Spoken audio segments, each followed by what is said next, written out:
번쩍이는 서울의 네온사인 아래 30살 극작가이자 연출가 이안에게 세상은 쇼펜하우어의 말처럼 거대한 고통의 무대였다.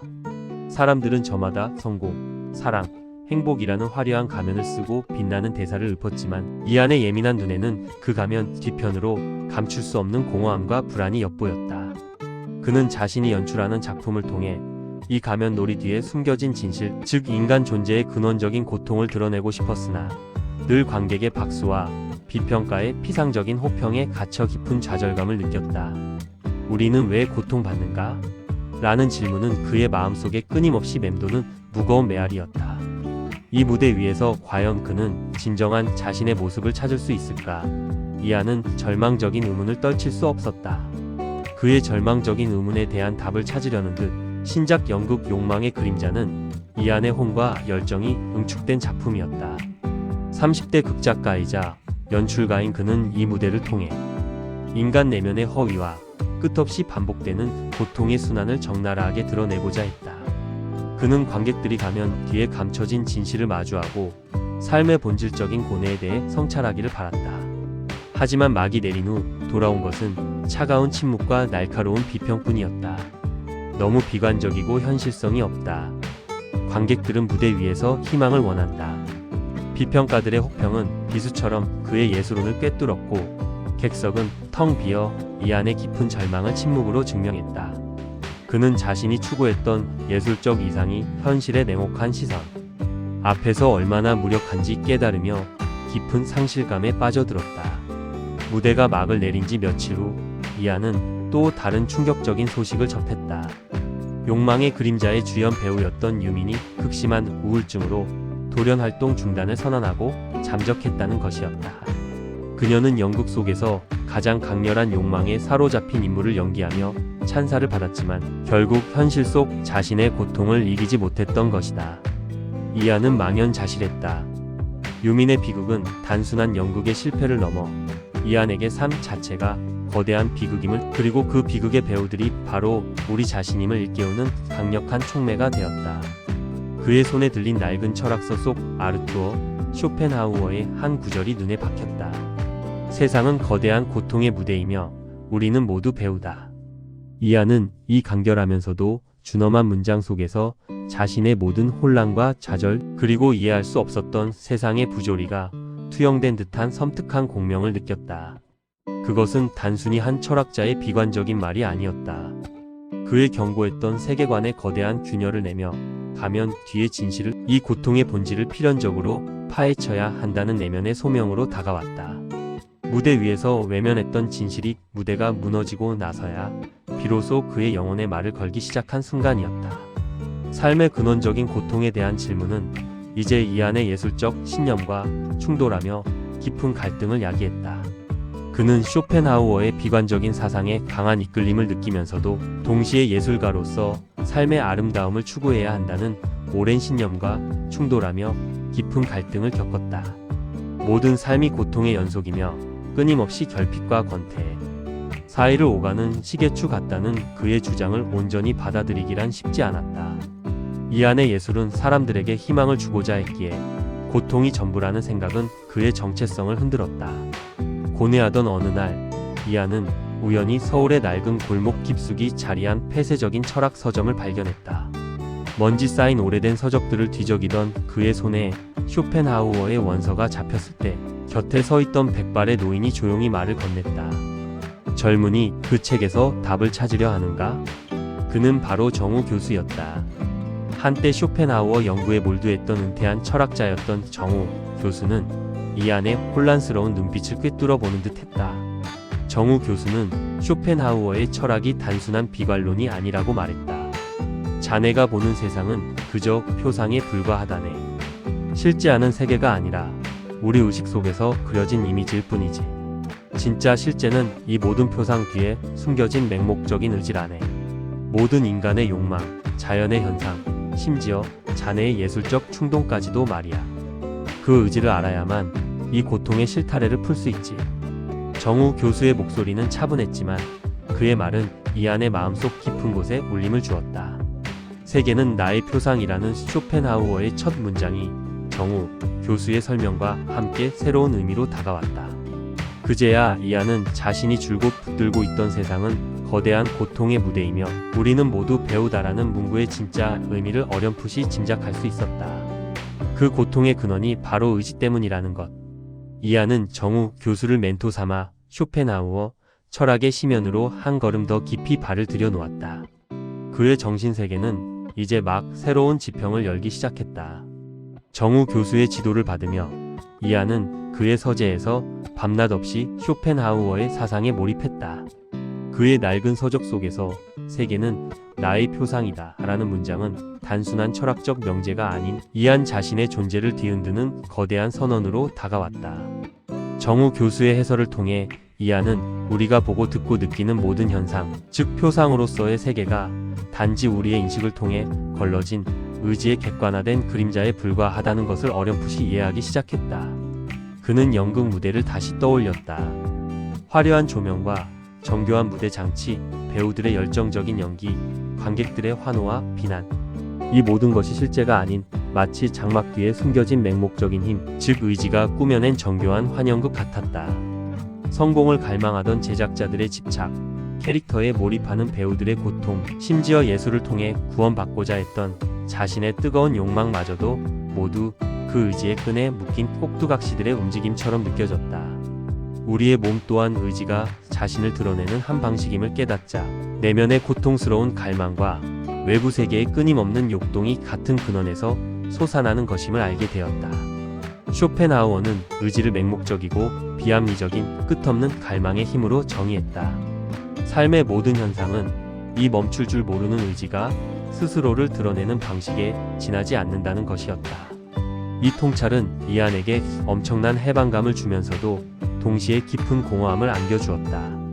그토록 애써 만들고 지키려 했던 가면들이 사실은 아무것도 아닌 허상이었음을 알게 되자 그동안의 모든 노력이 부질없게 느껴졌다. 더 나아가 자신 또한 이 의지의 꼭두각시 중 하나였음을 자각하자 깊은 회의감에 사로잡혔다. 그는 자신이 꿈꾸던 예술적 이상, 삶의 의미, 그리고 고통의 근원에 대한 기존의 모든 관념이 무너지는 것을 느꼈다. 이하는 새로운 세계의 경계에 서 있었다. 무대 뒤의 진실을 알아버린 배우처럼 그는 앞으로 어떻게 이 허무의 무대를 살아가야 할지 알 수 없었다. 쇼펜하우어의 비관주의는 이안의 영혼을 끈적한 거미줄처럼 올가맸다. 삶이 본질적으로 고통의 연속이라는 명제는 이제 더 이상 단순한 철학적 개념이 아니었다. 그것은 그의 피부 밑에서 꿈틀거리는 피할 수 없는 현실이 되었다. 모든 욕망의 충족은 잠시의 안도일 뿐 인의 권태와 새로운 결핍의 시계추를 흔들어 다시 고통으로 이끈다는 쇼펜하우어의 통찰은 이안의 가슴을 짓눌렀다. 성공적인 공연이 가져다주는 환희는 왜 그토록 짧았는지, 찬사 뒤에 찾아오는 공허함의 정체가 무엇이었는지 이제야 알 것 같았다. 그 모든 것이 맹목적인 의지의 일시적인 잠재움에 불과했던 것이다. 그는 자신이 평생을 바쳤던 예술마저도 결국 의지의 가장 정교한 표현일 뿐이라는 사실을 직시해야 했다. 아름다운 선율, 강렬한 대사, 혼신의 연기, 이 모든 것이 삶의 의지가 스스로를 드러내고 만족시키려는 몸부림에 지나지 않는다고 생각하니 연극 무대는 더 이상 구원의 통로가 아니었다. 한때 희망이었던 무대는 이제 거대한 허무의 그림자를 드리웠다. 쇼펜하우어는 예술적 신미가 의지로부터의 일시적 해방을 가져다 줄 수 있다고 말했지만 이하는 그것이 영원한 해방이 아니라는 냉혹한 현실에 부딪혔다. 순간의 숭고함 뒤에는 언제나 의지의 끈질긴 요구가 다시 고개를 쳐들었다. 그가 쓴 대사, 연출한 장면들이 모두 덧없는 가면 놀이처럼 느껴졌다. 배우들은 그저 의지의 꼭두각시처럼 주어진 대본에 따라 움직였을 뿐 그들의 내면 깊숙한 곳에는 이한 자신과 같은 고통이 따리를 틀고 있었다. 이한은 자신의 가장 큰 의지이자 존재의 이유였던 예술을 통한 구원이라는 욕망과 정면으로 마주했다. 아이러니하게도 그 맹목적인 의지가 자신을 가장 깊은 고통에 빠뜨린 원천이었음을 깨닫게 되었다. 예술을 통해 세상을 구원하려 했던 자신의 노력이 결국은 끊임없이 새로운 욕망을 좇는 의지의 사슬을 더욱 견고하게 만들었을 뿐이었다는 자각은 그를 산산조각 냈다. 그는 모든 것을 포기하고 싶다는 강력한 충동에 휩싸였다. 밤은 깊었고 이안의 영혼은 그 어느 때보다 길고 어두운 밤을 맞이하고 있었다. 무대 위에서 사라진 조명처럼 그의 내면의 빛도 꺼져가는 듯했다. 깊은 절망의 끝에서 이안은 마치 심연 속 한 줄기 빛처럼 쇼펜하우어가 제시한 구원의 길을 떠올렸다. 그것은 바로 예술적 신미와 삶의 의지 부정이라는 통찰이었다.